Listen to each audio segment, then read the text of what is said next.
ولقد راودته عن نفسه فاستعصم ولئن لم يفعل ما آمره ليسجنن وليكون من الصاغرين. VM International. I was listening to his recitation Surah Al-Yusuf. I could not hold my tears. I was crying. I want to stop because I don't want my wife to feel bad. You understand? VM International. I was coming to Gambia. I was stopped at the airport to be searched because of my hair or maybe whatsoever. You understand? Just asking. Now one code over there, we are searching my bag. I don't smoke. I don't do anything. I don't do clubbing. You understand? But you look like someone who smoke, like with this hair. VM Voice of Media. Maybe not first work when I was in Europe. Maybe not loosely because of being me, for being Muslim.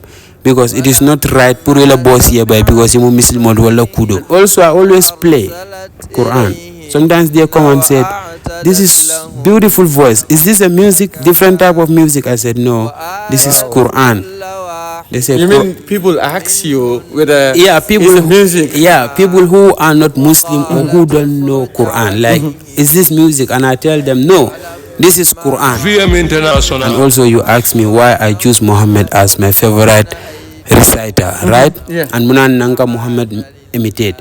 Bring Sudais and bring Muhammad Okasha. I'm going to choose Muhammad Okasha's voice. VM International. الشيطان الرجيم يوسف أعرض عن هذا واستغفري لذنبك إنك كنت من الخاطئين وقال نسوة في المدينة امرأة العزيز تراود فتاها عن نفسه قد شغفها حبا إنا لنراها في ضلال مبين فلما سمعت بمكرهن أرسلت إليهن وأعتدت لهن متكئا وآتت كل واحدة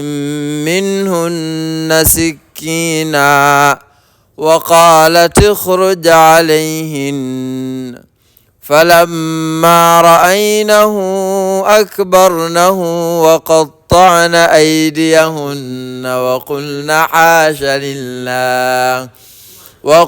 حاش لله ما هذا بشرا إن هذا إلا ملك كريم قالت فذلكن الذي لمتنني فيه ولقد راودته عن نفسه فاستعصم ولئن لم يفعل ما آمره ليسجنن وليكون من الصاغرين. Wow, this is really exceptional, to be honest.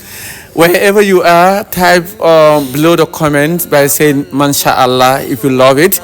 And this is all about the VM Islamic Talk Show, where we try to invite the young people, invite the scholars, invite the people that have the heart of Islam and they are willing to inspire the world. On that note, today we have a very special guest today. He's very nice, lovely and caring friend of Muhammad Okasha. But this guy is not just a friend, but then a family, I mean a blood family. And he is someone that loves to support Muhammad Okasha unconditionally, because we feel like there are some people that will support you based on their interests. But this other support is free and is from the heart, and that's what makes it unique. On that note, as usual, Kebba, you look very handsome. Thank you. And then we want to appreciate you for honoring our invitation. Kananan Jang pro ining Muhammad Okasha Finti live on VM International TV. First of all, welcome to the VM Islamic Talk Show. Follow ini molio nyo kontam. Assalamu alaikum wa rahmatullah. Mbe jiver lal mume kondonna ebe wato sain VM Fanon Kontona, and of course my brother Muhammad Okasha Badjie. Wow. And also the person who is behind the camera, and of course my wife. That's awesome. You're smiling. Tell us, what is the secret behind your smiling? Ngaji lebe smile kan andung mashallah Allah smile kan nya pake. Bring ngaji alang ka fanyal. Mr. Smile. So Mr. Smile, tell us, what is the secret behind your smile? Well, mamra secret Badjie because njikita nde millonje mo jama fane wollonje. Wala munti. Wala nyindi follow smile mu charitilde. Wow. And secondly, mola desa kolea nyawanya nina nyabende smile ta. You are giving the person courage. Wow. Kajibe ko nyada mu fenne de mi yalonga nyanda katara kondandine. So ele paka ko mole hanim fente jibo ko ni smile drone is okay. It's okay. Really? Yeah, aketal num fon na class mol ka nyinin ka fonte niyo buka kuyaba. Ngoya manko wati. Bar momo e problème o sotale. So but smile on ka be bondile. O ka be sama nyamo ko na. That's okay. Follow have a relationship with Muhammad Okasha. But nga jele kala ku jamal dundi ibe da tembendela akang fe. Isa ko mule exactly minimal relationship ti.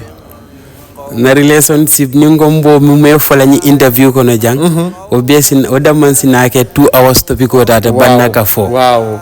Ni Muhammad la relationship o coming like it's beyond explanation or comprehension. Wow. Yeah, even if I explain for person me along kala mind man cool faham bage purga understand au kala. But coming ka for mole Muhammad muntati ndamu Muhammad ti ngamra way ko nyimban. Yeah. E ko wetela Muhammad ti Muhammad mi tati. Bibi ning president wa yenda kumandi. Makala muda Muhammad se danguno. Kate dankunda tuyala Muhammad fanan hanid mundolam ndesa dankuno atuyala. So wait a minute yitandi because mojama saje ko coming itamu Muhammad lan Muhammad italdi. Yeah, in that context wait a minute frame itaya. Wait a frame de ya wala nyinti ni Muhammad kanola benti mo mi ya lonko ada explain nola.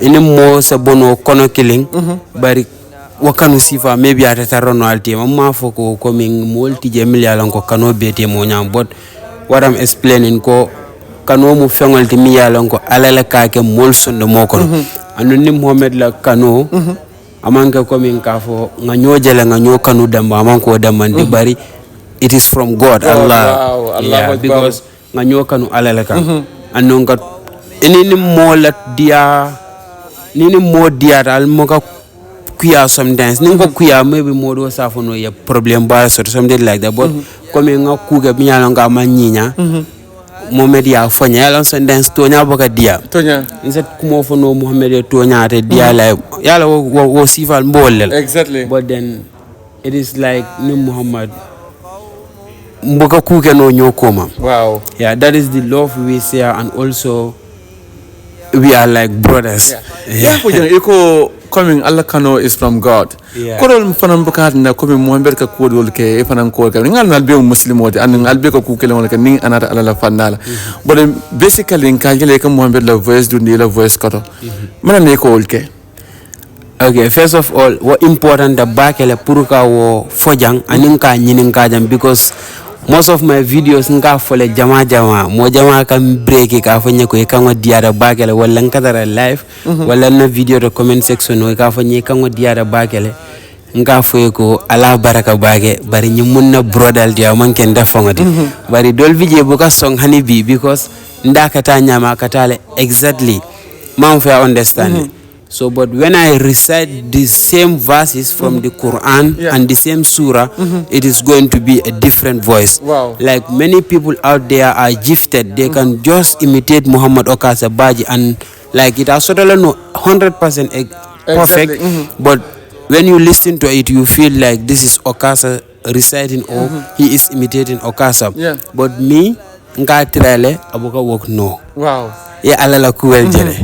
But natara kango ka fu wala kango ka talale Muhammad willing mind coming ala voice natara 100% la babul ama mind ka 25% I 75% dindal. I will give you 50%. Why? Why? Afu mo liya manan na? Ni nakatalala no. Me 50 dila. Manan na 50 diala. Because maybe now explain no la comme afanya na comme na brother mi yalanko fengo fenkana minge comme sometimes better than you can fenkili mi yanko maybe sometimes modol nyako dala abuka foni. Yeah. Bandana de sometimes comme fendol je mi yanko ngafo nka jele foyi defon maybe ni te bije comme ni ke mo sabanyawde iba mera fam betel wadra comme mantri ndolbo le nyawa. So our relationship has ever been like that? Yeah, not a relationship was strong the back. Wow. So but I would like to claim for Gayala ko Muhammad lem Kebba Muhammad. So Hansa in Buffalo ko ni kaya ko la voice le ma for her because Kebba Muhammad. Abla mangena kabalang ko mangena voice. No, but I don't know, okay? Because I left all the mole for now on Jumal Muhammad because of Kanofa and Bekala for year height for so long. At the end of the mole na long go Muhammad Lenin. Do I don't know Muhammad. It's okay. Ni akumandi down de ko Kebba na karanje. Mbiraje. What a sign Kebba karang Yusuf a'rid an hadha wastaghfiri li dhanbik إنك كنت من الخاطئين وقال نسوة في المدينة امرأة العزيز تراود فتاها عن نفسه قد صرفها حبا إنا لنراها في ضلال مبين فلما سمعت بمكرهن أرسلت إليهن وأعتدت لهن متكئا وآتت كل واحدة منهن سكينا وقالت اخرج عليهن فلما رأينه أكبرنه وقطعن أيديهن وقلنا حاس لله ما هذا بصرا إن هذا إلا ملك كريم. Wow. To me, we should just stop this interview here and say Alhamdulillah Rabbi Alameen. Indeed, Allah is the greatest and He is the most merciful. So we must choose to go back to Allah. Without Him, nothing will happen and nothing good will ever come on our way. Honestly, I'm so impressed about both of you, and I feel like each of you have your own way, but it's the same because you are representing Allah and Malayal video. But I'm thinking more to understand. Why do you choose to look like this? Because Islam left a more be gentle. And Islam left a more be neat, more be nice ring. Although I'm not saying you are not neat, but those Malayalonko they might see it another way around. Commenting be seeing jang. Most of the time, mol kafanya loko ining ustaz ol kasile, ining alfal kasi, vitamin ke kung lile. But saying, let's come to you. Ito kung fenta mo no mo rin. Yung nasa min pala molye, o fanala. Well, ngal nako pour ngadung interview kono nyung ko eksono man nyininga obe kwale yala bakere because jama na comment section ol katara busy rin nyinela ikungo beteng ibe kurano karankang ibe teninteng ibe kuma kendol fakang. But and then the reason what I might give here might not justify that komi nyanda kanyinkele wala manyinke, because sometimes people even ask, is this allowed in Islam or not? Some things like that. Well, but most of the time in those comment section you are not just asking me a question, but you are trying to tell me you understand? Yeah. But for me, like I told you earlier on, I'm more of a motivational speaker. And like ndenga school kelentara fonjita. The reason why I am saying that is because there are many people out there, Lonko, they can come to media and do things like we are doing or Muhammad is doing or whosoever. But the reason they are not doing it is because how people are going to categorize them. Because how people are going to see them is like you are a scholar or a ustaz. People are running away from that, which I don't know why. Because mojima le kamil sutiandi alala bake ala wallo multimillion ko ka dino fo mo le tenen. So ni ke ni wo mol categorized into the same category. I think you should be proud of that. You should not imanya naka bori wala man fa understand. But then I am just me always. You understand? Yeah, just you. Yeah, and for the sake of Allah, for the sake of yourself. For the sake of Allah. I everything that I do, God confess, everything that I do is for Allah. Yeah. So me insidano donjonodo, you understand? Yeah. I talk to them near Kacha, and then when it is time for prayer, we all go to the masjid and pray. Because they see me as them. Like I don't smoke, I don't do anything, I don't do clubbing, you understand? But you look like someone who smoke, like with this hair. Yeah. When I was coming to Gambia, I was stopped at the airport to be searched. Why? Because of your look or what? Yeah. I cannot say the reason why.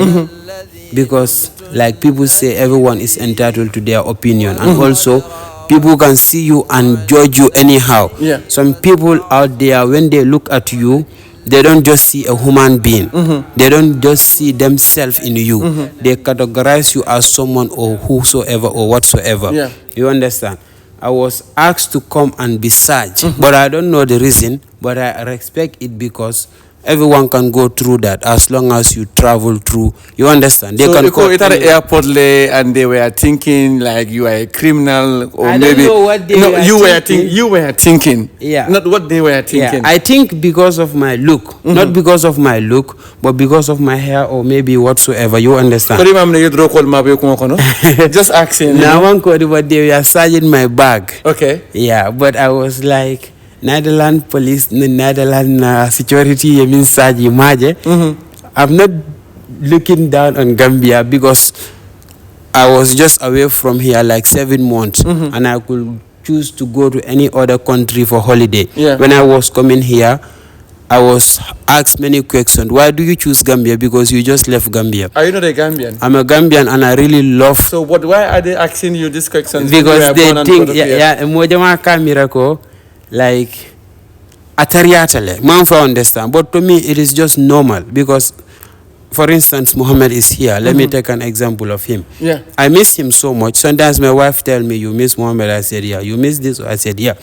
You remember when I was going, I don't know if you see that video, I took a video with Muhammad Okasha and he was reciting. At the end of the day, I could not hold my tears. I felt that. I was in a plane going. We have a stop, like a transit in Tenerife. I was listening to his recitation, Suratul Yusuf. I could not hold my tears.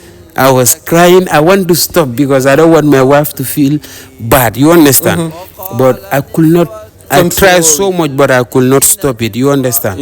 So, of course, if I come to Gambia, I have a reason to come. I have my brother here, I have my father here, and also my mom is no more. If she was alive, people will be like, oh, you just came 2 months and you come back, because that is how it's going to be look alike.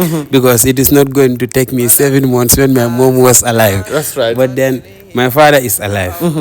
When Allah was taking my mom, he didn't ask permission from me, and he didn't tell me I'm going to do that. So I came here and I see my father. I spent some time with him, and I spent some time with my brother, and I spent time with my friends, of course. So who knows who is going tomorrow? Yeah, nobody knows. So the time you spend with people is the best. And first of all, before I will ask any questions, first of all, I will use this medium to pray for your mom. May her soul rest in peace. But again, you both have similar story. Mohammed's father is around, but unfortunately, his mom is no more. Equally, you too. This is very emotional part that I don't want to talk about. But first, Mohammed have told us his experience, the time he was spending with the mom. do you also have similar experience with him?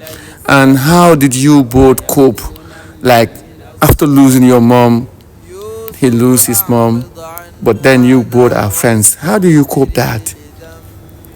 Okay, the time I lost my mom, Muhammad was at a chronic memorization center.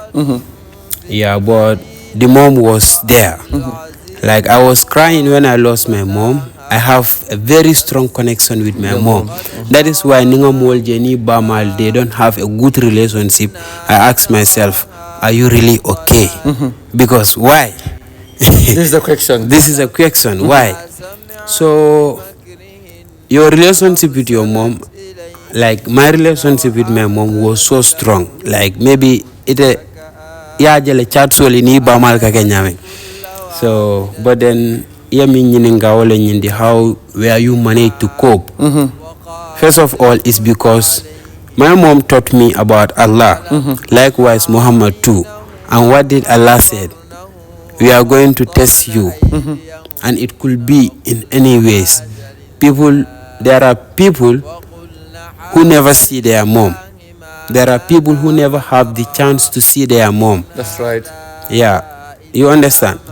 And there are people Miliyalongo, they have their mom, but all their life is a struggle. Their mom is spending time with them at the hospital.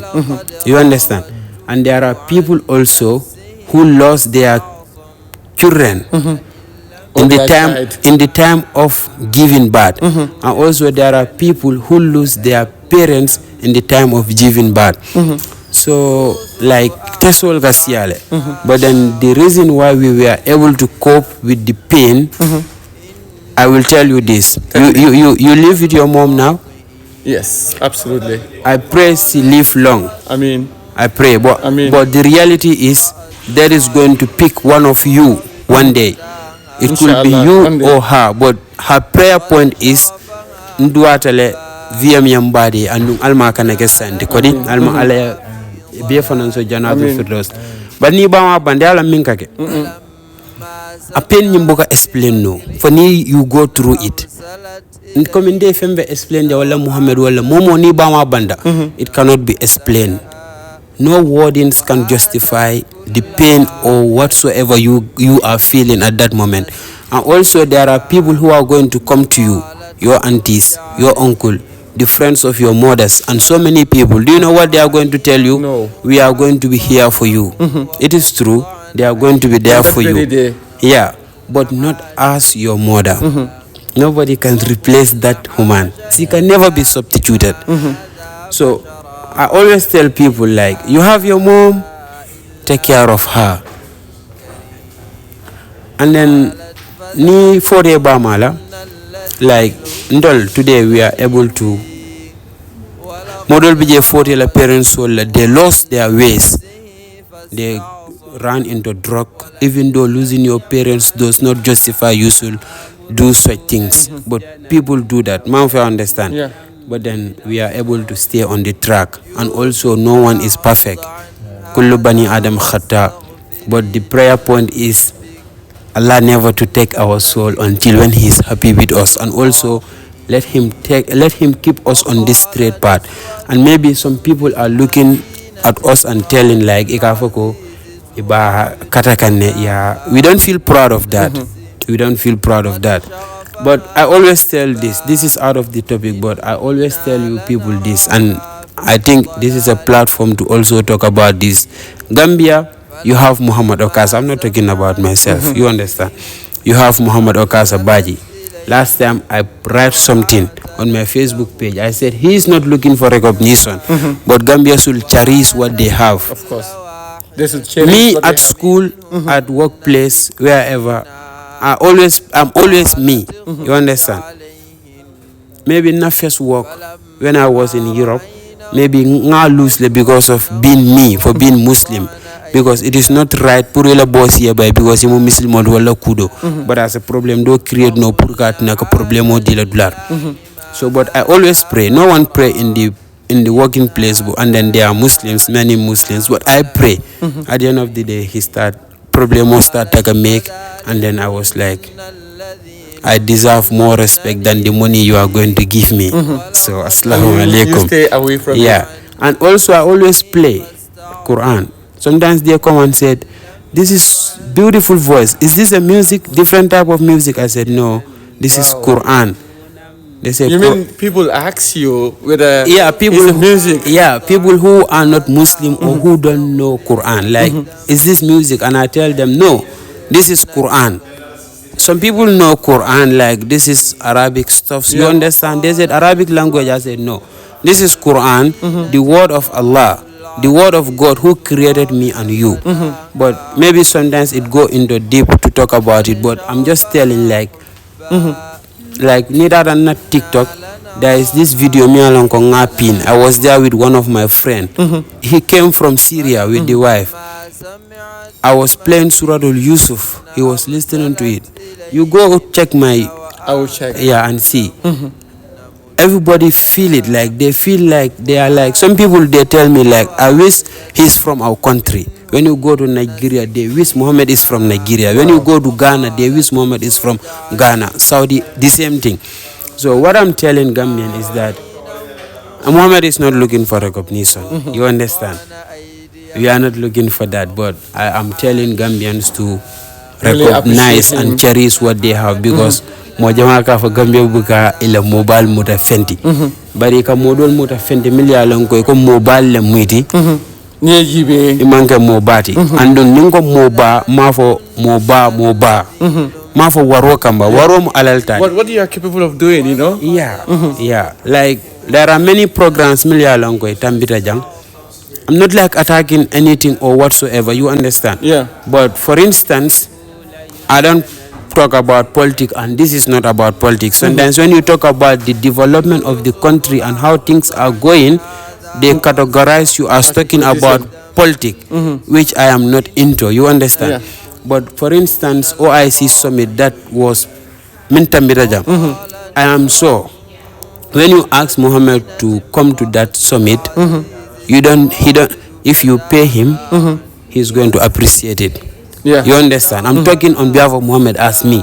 We are going to appreciate it. But even if you don't give dalasi or tala, like granting the invitation will mean something. Muhammad is not talking about this, and it's not that we talk about it. You understand? Yeah. But like when you talk about reciters in Gambia, when you count people, you also call Muhammad. Of course. Right? So what I'm telling is Gambia should cherish what they have. You understand? Maybe. So do you feel like Muhammad is been abandoned? Okay, what I'm trying to talk about here is like give Caesar what belongs to Caesar, you understand? And also that I give a office and in parliament or wheresoever, people are doing things that are not accepted because they are not going through the rulings of Islam, and you call yourself as a Muslim. Man, if I understand, neither mo president what idunda office ka do ku ke bi. What are you going to do? Nidunda office okono fo la muslime ya to suwala kono ba wala fo ya to office bundal to fo ni la muslime adunda office okono. Min be mu ngin karol. Ha. So in yeah, like eco journalist will boka question o jabi, but nim question o it as a president or as you are working in any office, idunda office okono fo la muslime ya adunda office okono ba wala fo ya to suwa kono lete VM. Because but people when they are in office, most of them, not all of them, but most of them, they forget about their deen because problemo tinyata komaldo. So I am urging the parents to teach their children Quran. VM International. Also I see it like tonya the niafo tonya lamoylal wal be tonya like milma like wal abebulije fo den tonya.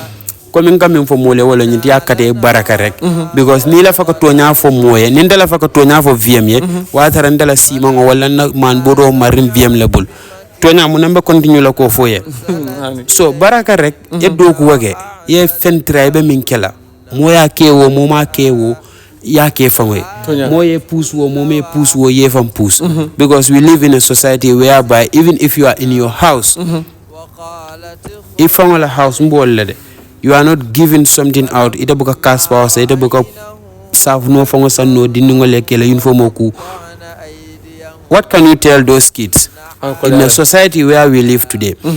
So nila fakutonya fo moye loy fongoye because ka loy fongoye wala nyindi to be able to do your needs yourself because ni tela ka kenye nda tonya be tonya ron do fole no because ita dila no you understand so Muhammad you love at a kudol fole no jam but the reality is Muhammad molka kumandi meeting fongo lele program lele but let me tell you the schedules of Muhammad from today you understand dara la babul and dara telam ustaso tije ustaso bi jelmi anango ye qur'ano tankaje e ga mako e karandiro le be sterinje but those kids when they wake up they go to school you understand and also they need to sleep because they need to wake up early to go to school Muhammad stay all night awake so manda I didn't ngol la moy kotake na parta aita yela purga sino and o sino kono sometimes akatara lo programme ron ka wolda nala on mission wala nyanda ka mi ron so but yet still he's trying to reach out to many people ke la programme wol attend ma fa understand because modo saje no mi alonko mo la faham roman kilim koy fanga fo janyami sa fono kariya fanga warra wala teninte but this is the daily life of Muhammad asingo sitirin daraldo Bira Bama Banda, I am text message like we lost her. Like it's a long story, but the morning we are talking because she was at the hospital. I am text her we lost her. I was about to have sour, benabungono, but Tawelo Fongo ma feel no bulokono because not only because I lose her as my auntie, but also I know how Muhammad, my friend or my brother, is going to feel because I have gone through it, losing a mother.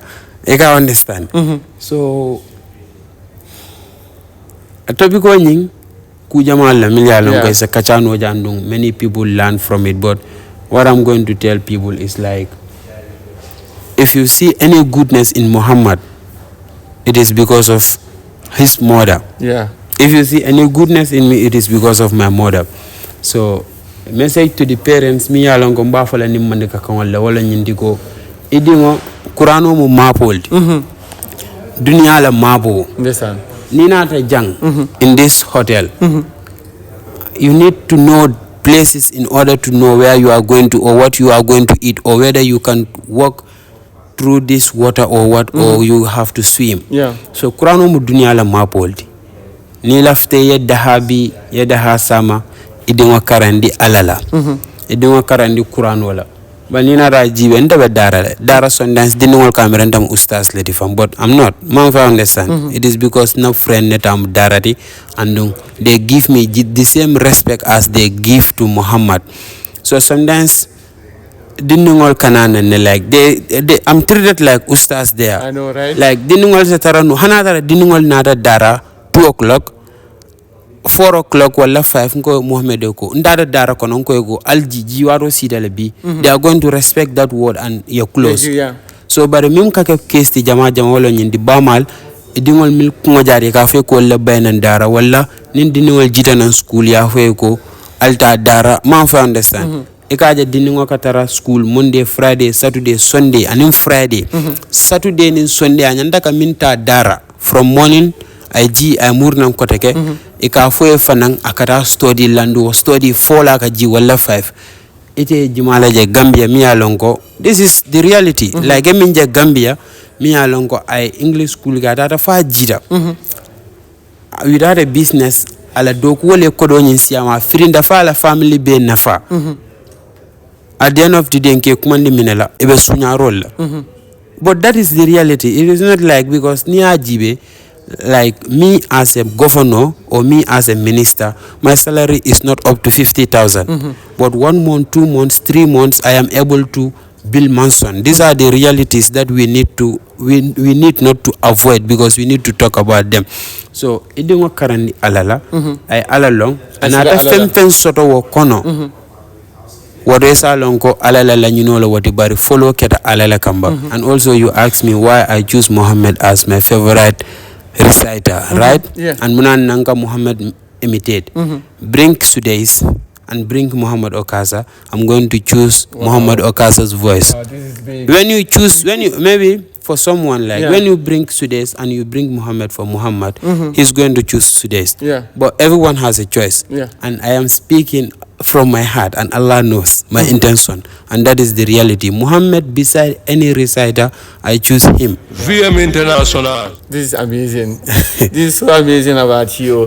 Anyway, my beautiful audience, today we have talked a lot, and I think this is very beautiful, coming a little big background between these two brothers, Milian and your love, and then your appreciation since day one. But again, mbemol fana yamar la comme ñing kam fo nga try nga Muhammad support mba support la ñaadi le ngata ngara dara empower ngata fongala makongol empower comme nana maje diamo ko nga ko ñamen ngame ning atra diamo biji anane minke wo mun na la interview la do fana man tam fade bara ko makongol mol ya mol and alhamdulillah mba ala tantu la wala wo man ken to la pawati wo mol wo mu ala fongola pawal lati. But again, momo ibulo min no purukake Muhammad ye dukare alake Muhammad ye. Biraba maga bang. See, have a plan. Like alaftaka dara lo nyamen so from konoji. The plan Muhammad is having it. I am having it today. Man fa understand. About one plan no what. Man fa understand. Yeah. But still Muhammad is with this agenda coming like dara laftaka nyine kejang lafaka nyine kejang. But you know Muhammad cannot do that. But like financially it's not there. Yeah, that's why he cannot do it. So but Muhammad will never come out and talk about that, but inshallah Allah is great. Allah is great. Allah like a kuwake and aboka VM International. Dunia bi ala lamoy aliya follow from Facebook to YouTube. always like, comment, subscribe, and turn the notification bell only on YouTube. Don't forget to like our Facebook page, VM International.